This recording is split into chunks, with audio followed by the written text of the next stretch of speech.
presidente pelo PSB. Nós já estávamos conversando no primeiro bloco e antes da gente encerrar, eu falei para você que eu tinha recebido aqui uma pergunta do telespectador Marcelo. Ele só se identificou como Marcelo, de Senador Guiomar, e aí ele colocou: boa tarde, pergunte ao deputado, diante do período político que já está bem próximo, se ele não acha que já existe um monopólio político no Acre e o único que sofre é a população com a falta de ações públicas. Está aí, deputado, a pergunta do Marcelo, lá de Senador Guiomar, que está nos acompanhando na terra do amendoim.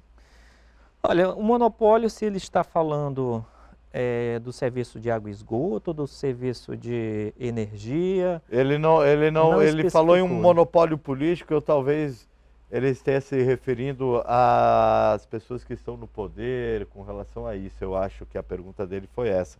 Mas se você estiver acompanhando aí, Marcelo, e quiser explicar, pode mandar para a gente. Mas tem mais perguntas aqui, ó. Deputado Genilson, temos crise energética, temos crise de competência, a ANEEL e a Eletrobras são incompetentes no planejamento de ações. O ministro Bento Albuquerque só sabe ir à televisão exigir sacrifício da população, ao invés de anunciar redução no preço do quilowatt-hora. Faz ajustar a população. Até já virou moda. Todo ano tem bandeiras. Ele fala sobre a crise energética, o Luiz Carlos, mas também acabou não fazendo nenhuma pergunta, apenas comentário aqui do Luiz Carlos. Enfim, boa tarde, Gabriel e Genilson. Durante essa pandemia vieram muitos recursos federais e diversas emendas foram alocadas para a saúde do Acre. Por que o governo não aproveitou para estruturar o sistema e mudar essa realidade? Aí a pergunta do Fâncio, ele fala que a fila do SUS é uma tragédia. E aí, deputado, por que não foi bem investido esse dinheiro da pandemia? Essa é uma pergunta que ele faz que o governo atual que tinha que responder. Mas, de fato, a gente sente, né, que há muitas dificuldades, apesar da quantidade de recursos que vieram, e certamente quando a população está sofrendo pela precariedade do serviço público, significa que os agentes públicos que estão à frente não tiveram a habilidade de fazer aquilo que precisava ser feito, né, que é a valorização profissional, estruturação do sistema, priorizar o que a gente precisa priorizar, né? O serviço público não é de hoje, diga-se de passagem, em relação à saúde, nós não podemos colocar tudo nas costas do atual governador, porém, com o volume de recurso que nós tivemos na Covid, aí, durante a pandemia, dava para o governo ter investido mais, sobretudo reconhecer, né, o trabalho daqueles que foram os principais protagonistas, Gabriel, durante toda essa pandemia, que é o servidor público. Para você ter uma ideia, uma técnica de enfermagem hoje, ela ganha R$ 70 num plantão de 12 horas. Isso é algo que, como eu disse, não é de agora, mas merecia uma correção, né? Porque o servidor público, ele está lá para fazer o papel dele de servidor público, mas ele tem que pensar também na família dele. Ele tem filhos, ele tem... Tem que pensar no leite da criança, tem que pensar no leite da criança. Então, essa falta de valorização do servidor é um dos problemas. Outro problema é a questão da infraestrutura mesmo do Estado, que hoje está muito precária ainda. Agora vamos mudar a chavinha, deputado, vamos deixar um pouco desse assunto parlamentar de lado e vamos falar de eleições. O Luiz, da Cidade Nova, diz: boa tarde, Gabriel. Pergunte ao pré-candidato qual é o plano de governo dele e se ele se considera uma terceira via nas eleições de 2022. A pergunta é do Luiz, do bairro Cidade Nova, aqui de Rio Branco. Olha, eu costumo dizer, Luiz, que eu não me coloco como uma terceira via, né? Eu me coloco como uma opção para a população, né? Porque quem foi que disse que o atual governo é a primeira via? Né? Quem foi que disse que os outros candidatos são a primeira ou segunda via? Eu me coloco como opção para a população. Uma opção que, a partir do que você está perguntando, de planos de governo, que é algo que você pode construir, né? Que você pode apresentar e que a população tem que olhar, ver se aquilo inspira confiança ou não.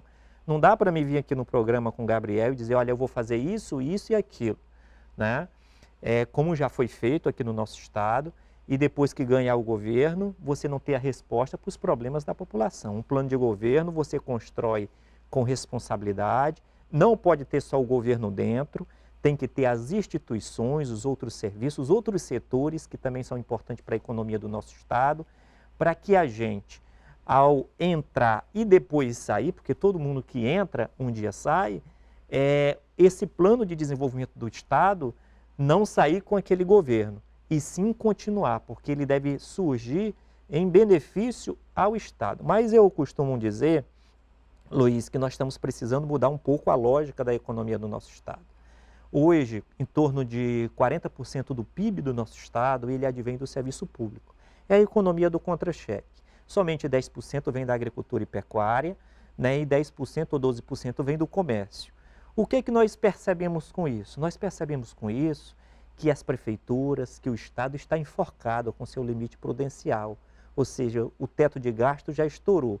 Então a gente tem que inverter um pouco essa lógica, nós temos que aumentar a participação de setores da economia como agricultura, pecuária e comércio, no PIB, que é o Produto Interno Bruto do Estado, e a gente gerar mais emprego e renda dentro do setor, né,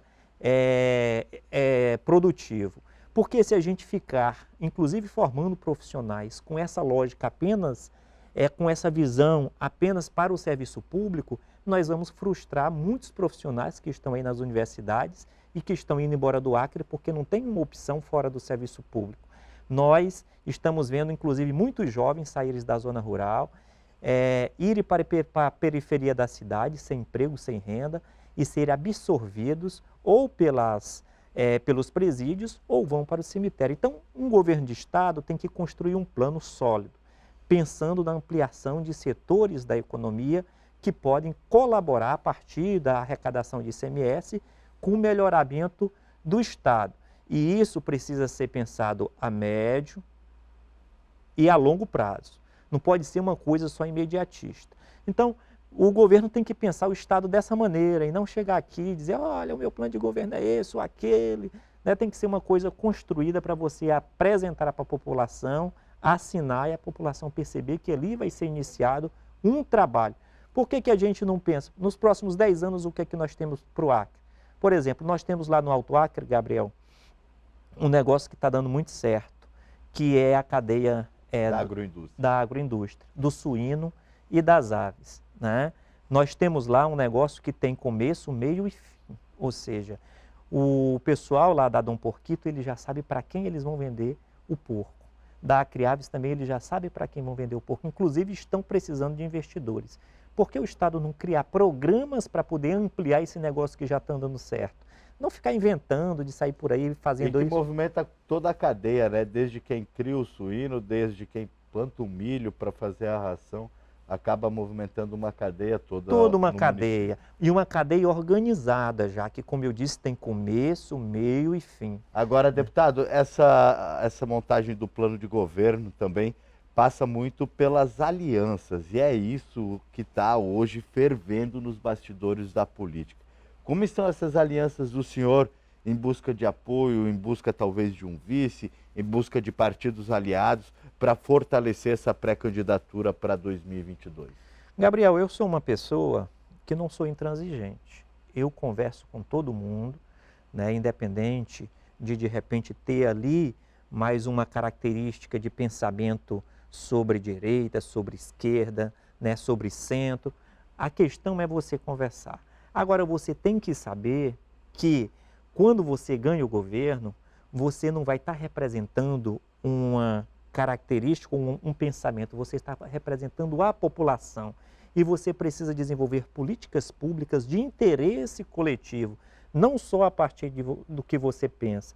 Então, a democracia requer isso, requer da pessoa que está ali, independente de que partido seja, quando ganha o governo, seja um governo de todos, né, que pacifique, tire aquele clima eleitoral de guerra, de briga, de confusão, né, deixe isso para a próxima eleição e comece a trabalhar para o benefício da população e não ficar alimentando brigas. Né? Nosso país está uma guerra, está uma discórdia, está uma confusão por conta desse pensamento bobo, intransigente, que coloca de um lado um campo, de outro lado outro campo. A gente precisa ir ao ponto fundamental. E o ponto fundamental é a renda da população. Se a população está comendo, se a população está tendo condição de pagar suas dívidas, se está tendo saúde, se está tendo educação de qualidade.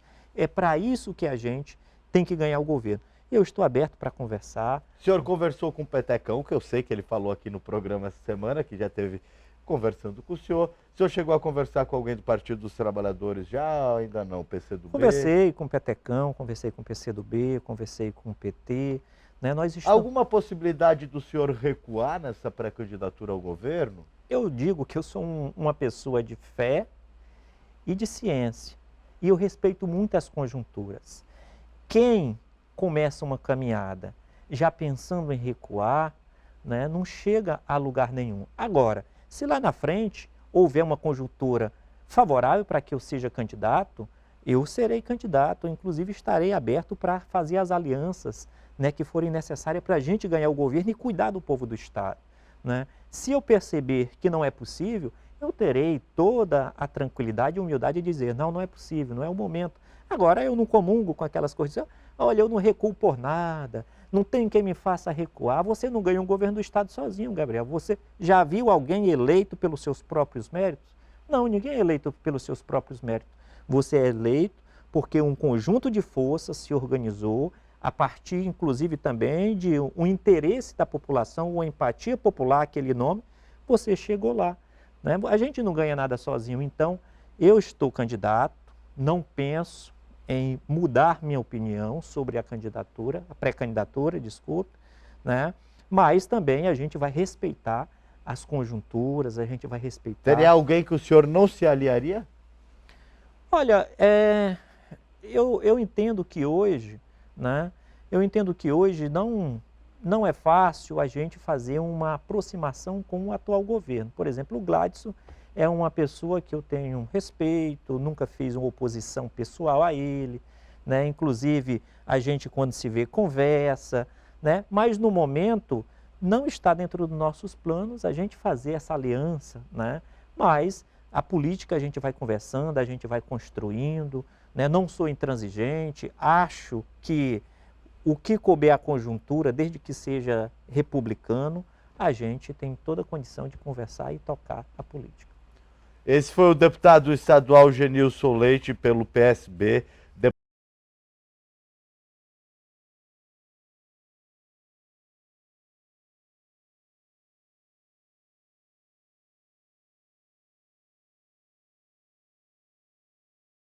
A próxima, obrigado ao deputado, nós vamos para o intervalo. E olha só, depois, no próximo bloco, depois do intervalo, rapidinho, a gente vai falar sobre o Festival Varilux de Cinema Francês. Pela primeira vez chegando aqui ao Acre, uma entrevista bacana sobre cultura. Já depois do intervalo, estou esperando você agora, 2h05 na capital acreana. Gazeta Entrevista volta já.